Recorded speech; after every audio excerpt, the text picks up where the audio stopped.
Welcome back to On the Line. It's Monday, May 13th, and we're back after a historic weekend which featured a new national record, state records, and much more postseason qualifying across the U.S.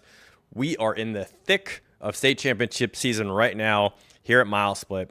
I'm Corey here with Olivia and Ashley. On today's show, we're going to break down Vance Nilsson's incredible 300-meter hurdle record, plus a wild race over 400 meters at the Georgia State Championships. More from the CAF Southern Section Finals, and then we'll finish with what's to come at the Florida State Championships this weekend across 4 days in Florida. That's going to be fun. So let's get into it. Vance Nilsson becomes the first high school athlete in history under 35 seconds for 300-meter hurdles. The senior from Gilbert High School ran 34.83 at the AIA Outdoor Track and Field Championships. And from what we can see, that might be the sixth fastest 300-meter hurdle race ever. Olivia. That's insane to even think about.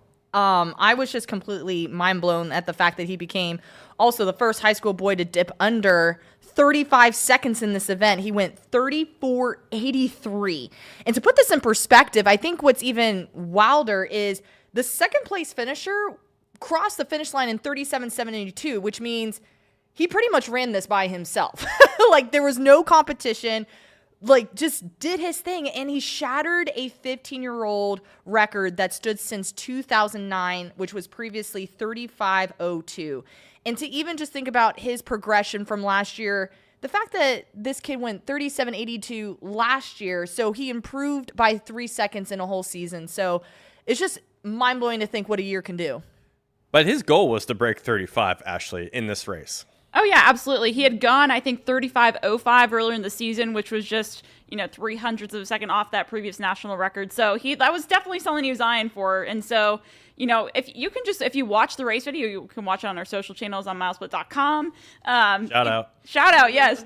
I mean, this kid he was out of the blocks, from the get-go. Like, it was really obvious from so early on that he was going after, it was a record attempt.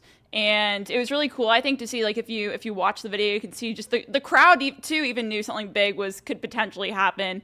Everyone was standing up in the stands, and then when he crossed the line and they finally put the time up on the timing board, everyone just was, started cheering, because I think everyone realized that this was a big moment for him, and he got it done. And again, we have never seen anyone at the U.S. high school level boys go under 35 seconds at that distance, which is remarkable. And again, Olivia already alluded to it, but if you look back at what he did last year, again, he had a best of 37.82 last year, was consistently running like 37 to 38, like even 39, to then drop down all the way. I mean, this season, I think he went under 36 seconds 3 times prior to running 34.83. So goodness, I mean, this is just like a huge breakout year for him, and he's still uncommitted for school as well. So, yeah. It should be said here that this is a very non-traditional event on the international scale. 300-meter hurdles is primarily run in the high school, system. Yeah. Very rarely do international athletes at all run 300-meter hurdles. So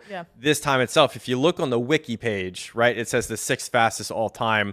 Carson Warholm, the world record holder at 400, he ran 33.26 in 2021. So that gives you the scope of just how fast this is. He's just a second, which is a lot of time, but he's a second plus from Carson Warholm, which is crazy. He has said in interviews that his goal was 34.9. Mm-hmm. He runs 34.8. Yeah. So everything went perfectly. He was also asked, did you feel pressure going into the day? And he said, it wasn't pressure, it was focus. He had a couple small things slip up in that 35.05, and he wanted to make sure he shored that up into the final. And that's hard to do when you're in a state championship race where, any little thing can get you off your game. So for him to improve on those things, run that time, is truly outstanding. Now, I want to comment on his schedule. He raced 27 times across the 110s, the 300s, 200-meter run, and the 400-meter run this season.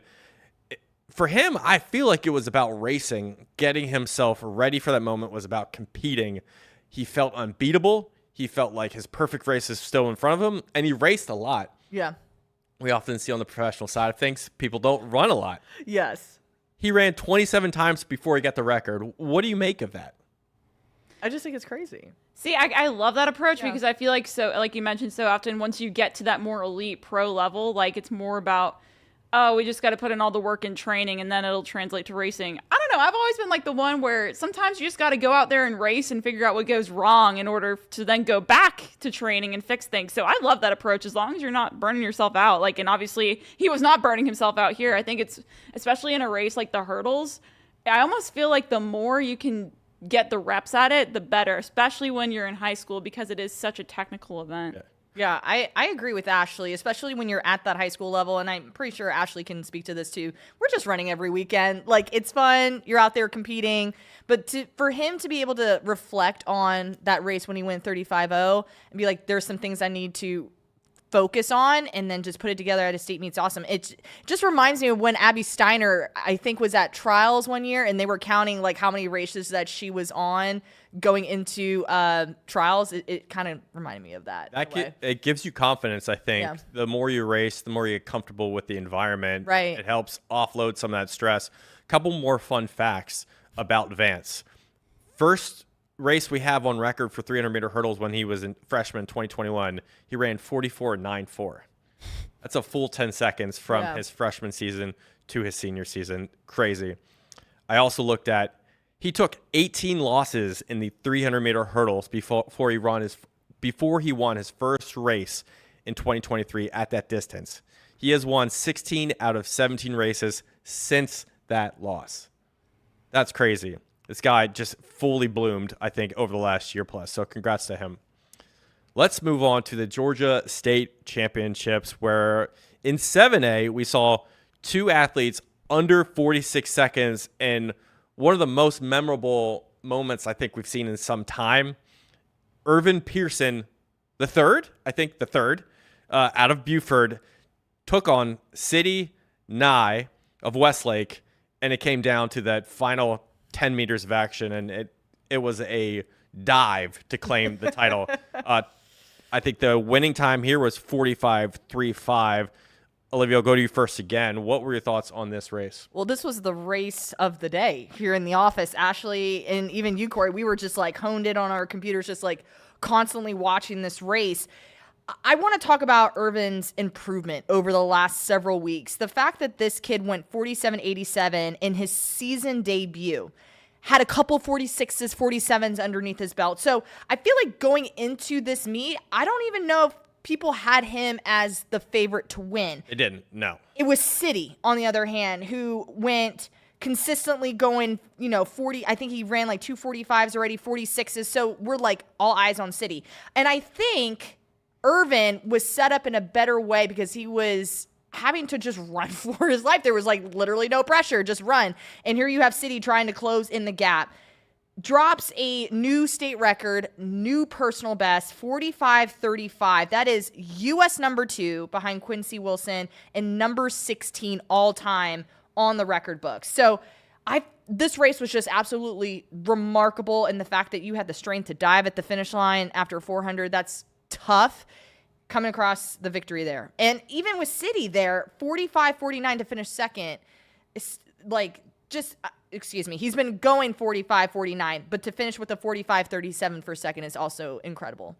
Yeah, incredible. Over the last 3 years, I think this record has dropped each year. Will Sumner, 45.78 in 2022. City last year, 45.37 or 45.4, I think. And then Irvin, again, drops another state record.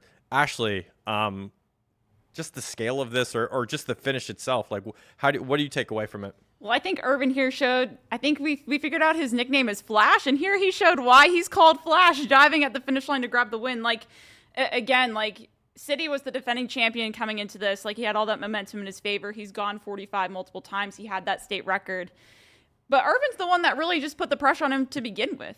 You know what I mean? Like, City had to play catch-up, and he did play catch-up there at the end in that final 100. He does catch up to him, but it was Irvin who then dove at the line to grab the title there. So, again, one of the more premier, exciting races you'll see in a 400. You don't always see a 400 coming down to the line, in a state championship meet, that sort of time.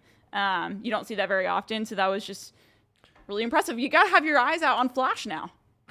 You can't get back seconds in a race. They're gone. After they've done it, they're gone.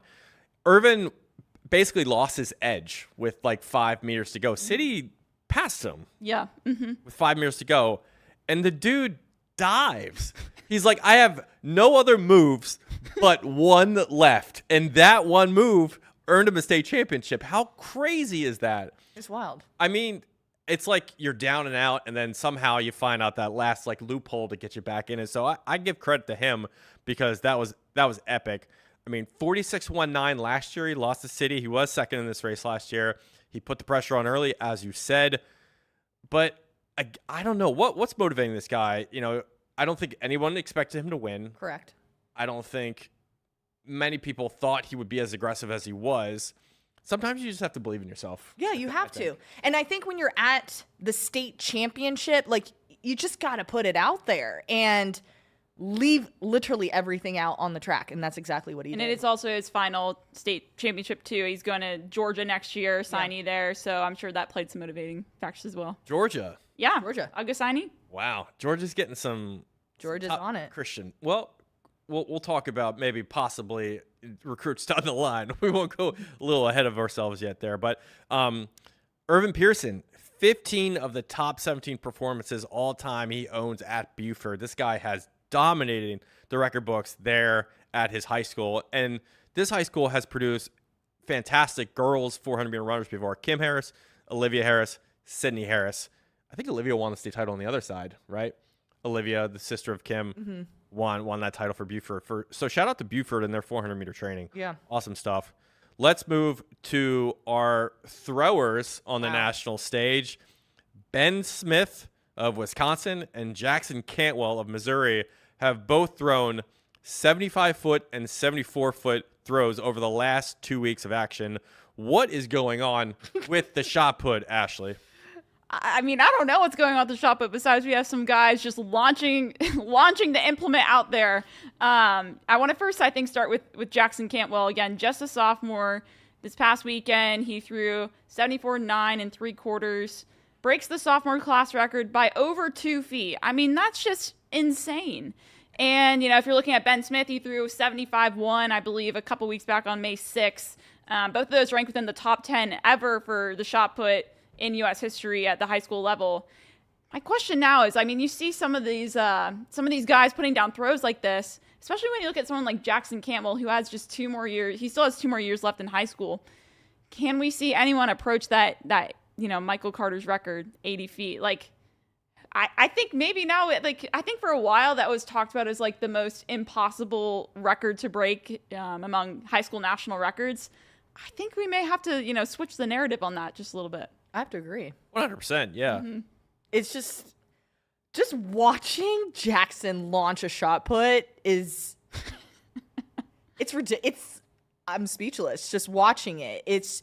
There's so much power from this kid that I'm like, this guy is super tall, comes from an Olympian background with his parents, and I have to agree with Ashley. The fact that he is throwing 74 feet, 9 3/4 of an inch right now, number 8 all time, breaks the sophomore class record by over 2 feet.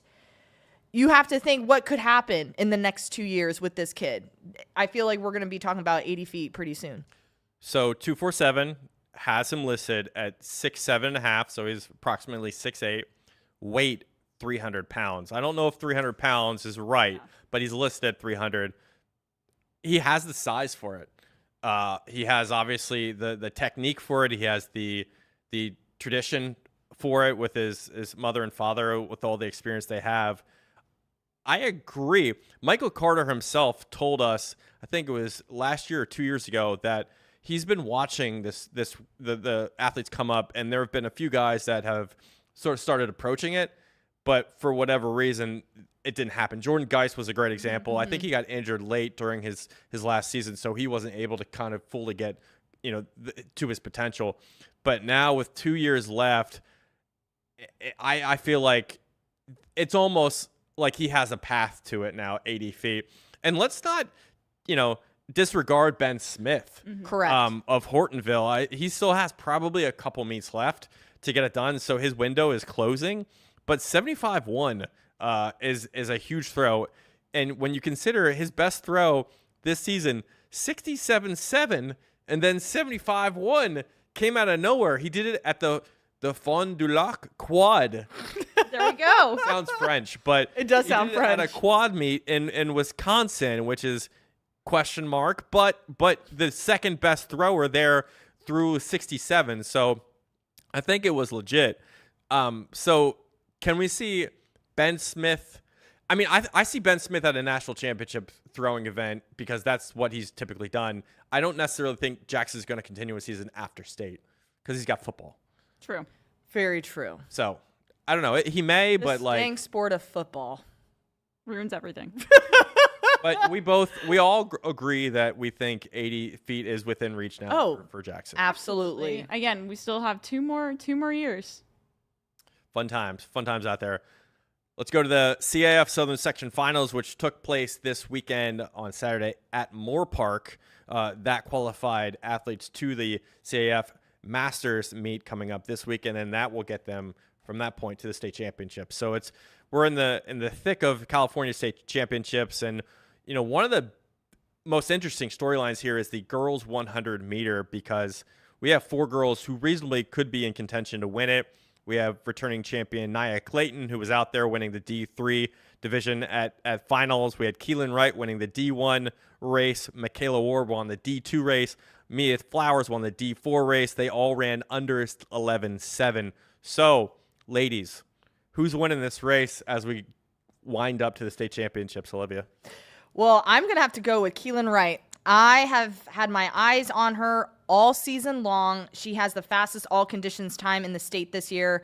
She went 11:38, did have a 3+ win on there. But I also just think about what she's done, and when it's time to put everything together, who is she facing? Let's take Mount Sac, for example. She did finish third in that race. She finished behind Avery Lewis and Olivia Pace. This is where she went 11:38, which is that all conditions mark. Maya Flowers and Nia Clayton were also in that field. Maya finished 4th with 11:55. Nia was 8th with 11:61.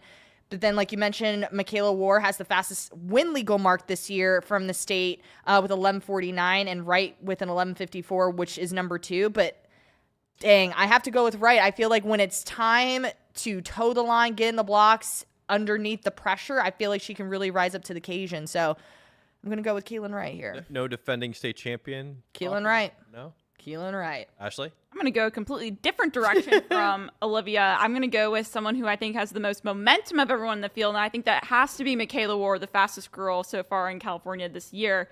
She's on a roll. 11:49. That was a PR for her to win the D2 Southern Section title. Her previous season best was 11:06, so she's ran that a couple times already this season. I think she's going to have a lot of things motivating her too, because if you look back, last year she didn't compete at Southern Section, CIF, none of that. She never even went on into the postseason. But obviously she's on another level this year, I think, and surely grabbing that title this week and at Southern Section has to be a big, momentum boost for her going forward, I think. I got your back, Nia. I got Nia Clayton, the defending 100-meter champion in the hardest championship qualifying process. It stacks up there along with a couple different state championships, but she got there. She won the title last year, and she is going to be closer to that mark as we make our way. I mean, I like all these girls. They've done well, but Clayton's run the 100 10 times this season. She's gotten 7 wins and 3 losses. Flowers has won 4, lost 1. Keelan Wright won 4, lost 1 at Mount Sac, because I'm including the Lewis lost on a record. So we just talked about competition, how you need a lot of that preparation to get you, through the season and make you feel confident. The fact that she won last year, plus she has all this under her belt, I really am going to be pulling for her, because I think, sometimes those losses can really motivate you in big ways, and you don't want that to happen again. You don't want that season to be defined by losses. So I think Clayton kind of has an edge here with these other girls. Although I do get momentum, I do get maybe the fastest, you're the best at this point, but where's it's all going to come to a head on the line here. Exactly. So, which is why I pick Wright. Okay. Fair enough. Let's move to another topic. Sadie Engelhart. Yes. Braylon Combe. Yes. Does Braylon Combe give Sadie a run for her money at 1,600 meters this year? Ashley, I'll go to you first.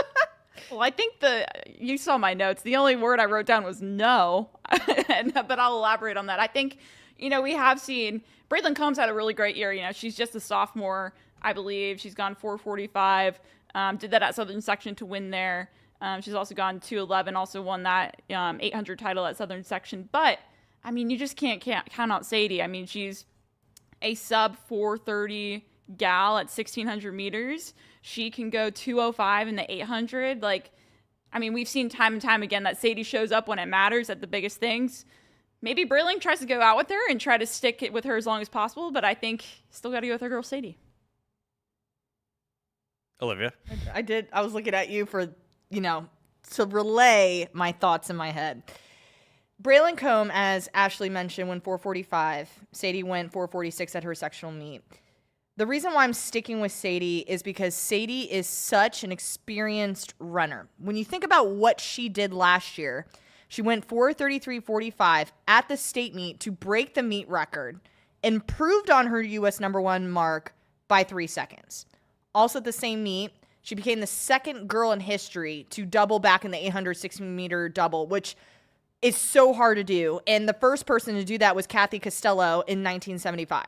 So with the experience that Sadie has, the grit that Sadie has, I think it's going to be hard to take her down. She's already clocked a 4:29 en route to a 4:31 mile, which she ran at the Mount Sac Relays. And then you have Braylon Combe, who I think is that up-and-coming star. I definitely can see her really rising to the occasion. As Ashley mentioned, I can see her try to probably hang with Sadie as long as she can. She dropped her personal best at the Southern Section, which gives me that confidence that she's ready to go. Also, I think she made it in the 800 meters as well. But I'm just going to have to stick with Sadie. I feel like Sadie's completely dominant in this 1,600 meters right now. She's been talking about it all year long, striving for big marks in the mile. So it's hard to take a girl down with that kind of mindset. It is. I'm not going to be a detractor here. It's Sadie. Sadie clearly is the top talent here. She doubled last year, as you said. She is going to double again.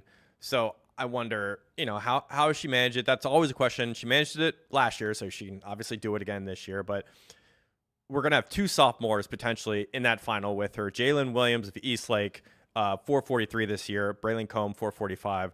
They're the two top options in 1,600 meters. And I think Combe is someone that can maybe change it up and maybe be aggressive on Engelhardt and try to get her off a little bit of her rhythm. I'm not saying it will work. I'm not saying she'll win, but I think when you're that young and you're going up against maybe one of the greatest of all time, you got to do something. Yeah, you have to put it out there. Yeah.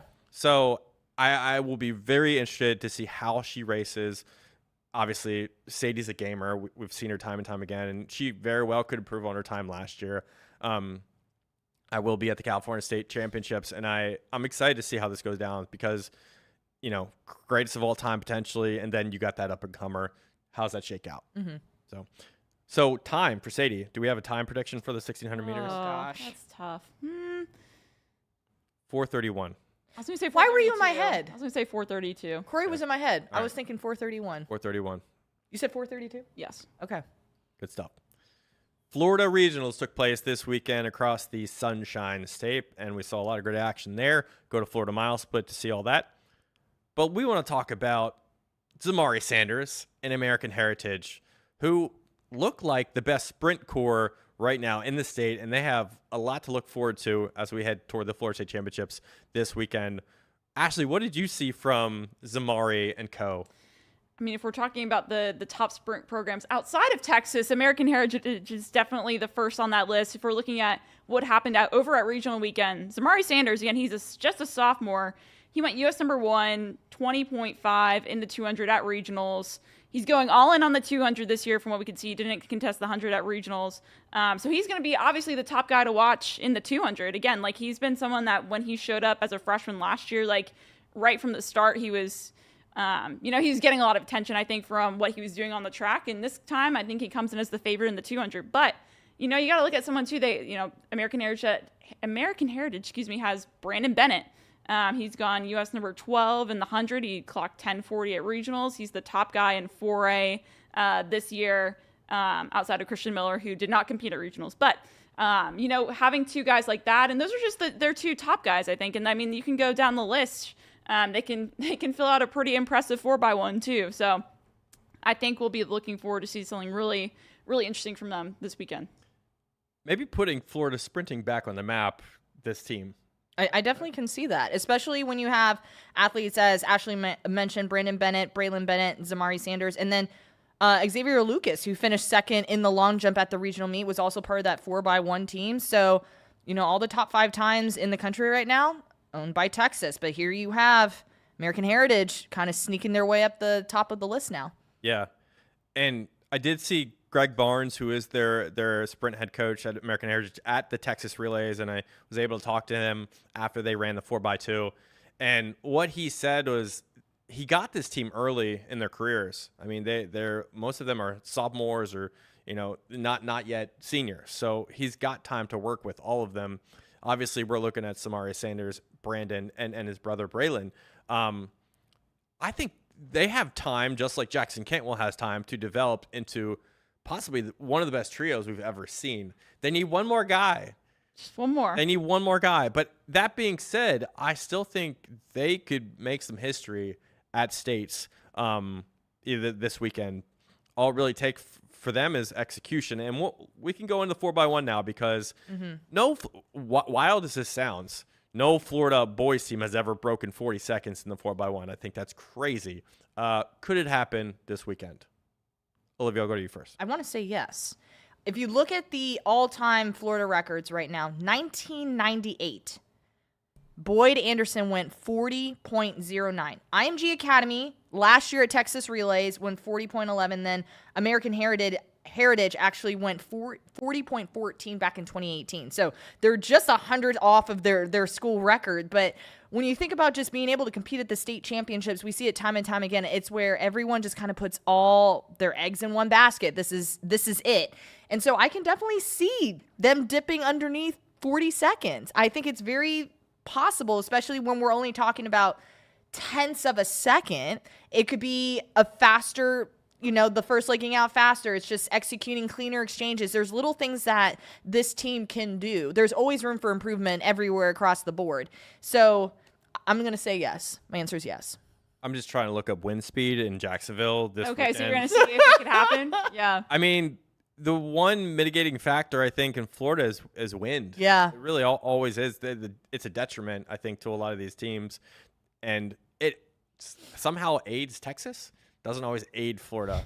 Funny how that works. Not sure how that works. Ashley, thoughts here? I say, yeah, they do it because I think looking at how they place their athletes at regionals shows that they're going to be going pretty big, I think, on this 4x1, right? Like you look at someone like Zamari Sanders, who I would say is their top sprinter, didn't even run the 100, right? So he's focusing only on one individual event. So, he's going to be on that 4x1 as well, and he's going to be fresh for that. You look at someone like Brandon Bennett's only running the 100. If you look at that crew, I think it's pretty obviously running for something pretty big. Again, they clocked 40.15, which was their season best at regionals, again, just off their own school record. So I think that shows that, they're in good tip-top shape right now, and I think it's going to be something big. Yeah. You look at their PRs. They match up with any team that's run so far, even Atascocita, even Duncanville. Their PRs match up. It's really incumbent, I think, on Barnes to find the optimal roster here. I'm assuming Sanders will go anchor. I'm assuming Brandon Bennett might go. Well, actually, where would you put Sanders? I almost feel like you would put him in the second. You can either put him second or anchor. Yeah. Yeah. But lately, we've been seeing a lot of the faster, I think of Texas, right? Like Julian Alfred led off their 4x1, did not anchor it. So I really don't know. Yeah. Well, Atascocita, you have Jelani anchoring it home. Yeah. Your strongest, I think, positions there in 2 and 4, though, right? For right. high schoolers, because we don't always have strong curve runners, but Atascocita had great lead-off runner, great third leg there with Jordan Parker. You got to have a guy that gets the handoff on the curve right there on the back end to get the job done. Is that the most critical portion for Heritage to make this happen, to get an effective curve runner handing it off to your anchor? And how do you make that work? I want to say yes, because I just think about Sanders, right? And the fact that he's not running this 100, he's focusing on this 200. Very, very strong. You have to be a strong curve runner to be running the times that he's running. Mm-hmm. So I'm almost thinking you might want to put him. What? I'm serious. Like, No. get out hard and aggressive. No, On the third leg? Potentially, yes. No. If you look Look at how at all these Courtney's Texas teams, if you look at how Atascocita ran the national record, Yeah. right? Right. You put Jordan Parker on that third because you know he can run the turn, but you also have him going late in the zone, right? Like I think we talked about this with Will. Like you had on the backstretch, you had Landon holding, who's a very, one of their stronger runners. He's holding it through the exchange zone more for longer because he's such a strong, one of the stronger runners on that team. So no, you got to put Zamari at either second or fourth. I mean, I would argue maybe you put your second best guy there. Brandon might put him on that third leg. I'm looking at PRs for his brother Braylon. Braylon's run 21:07 for 200. Zamari I think is their best runner, so I almost feel like you put him 4, you put Braylon 2, you put Brandon maybe on that third, because then you make whatever position you're in. Maybe you're probably in the lead, but if you're not, he gobbles that all up and he sets you up for that final leg. So I mean, I like the thought. I actually really do like the thought. I like the thought. Now that I'm letting it simmer, I kind of like him third. That's not going to happen. I like it third. I like him third. Probably won't happen. Like ideally, No, psychologically, I you're understand thinking, I yes, you understand put him what second you're or saying, fourth. though. I understand. But like when you have a rocket turn runner, man, Yeah. that like Yeah. explosive on a turn, that's where he's thriving right now. You're setting up the anchor to, Yeah. to really get the job done. I mean, Pew. That's what I see. Just fast. I think we should end the podcast on pew. Pew. Okay, we're cool with that. This is going to be the popcorn moment for me of the weekend. We also have Colorado State Championships this weekend. Yes. Live on MileSplit and Flow Track. Illinois girls, Flow Track, MileSplit. Any thoughts before we leave today on just the weekend? We're back here in Austin. We're not traveling. Oh, yes. Not traveling, but we'll still be watching lots of track. Yes. Sure. State championships. We're track sickos at heart. We are. We are. We may say we're not track sickos, but we are. We are definitely track sickos. Yeah, 100%. Well, cool. Going to be another great week of track and field here at MileSplit and Flow Track. So stay tuned for all the content. Going to be on sites there. Thank you for watching again. This has been another episode of On the Line. We will see you next Monday.